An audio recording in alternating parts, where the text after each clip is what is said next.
Ayan guys, so naglalaro ang aking hubby and may apong makulit-kulit. Ayan na. Oh, ayan na, nangulit na po. O ano na naman yan? Gusto ng palo. Ay, hindi. Aeroplano daw. O, paano mo kay Papado?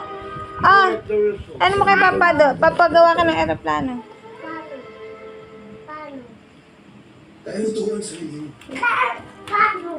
Aeroplano daw. Oh. Tingnan nga kung marunong pa maggawa ng aeroplano si Papado. Atel. Ano yan? Pinapalo mo? Ha? Ipis? Wala, may ipis. Ha? Doktora Cecilia. Ano yan, anak? Oh, ipis. You're breaking my heart. You're shaking Gi, kakagatin yung ano mo dyan. Hala, oh. Ako na. Ako na ako. Okay din. Ako na. Personal sa kanya ang kontrata.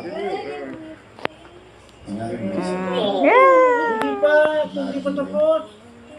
Hindi pa natapos. Ayusin mo kasi Papa Do.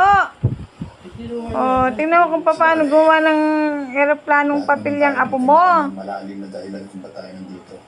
Sa ganitong klaseng trabaho. This is business for everybody. Hindi na yata marunong.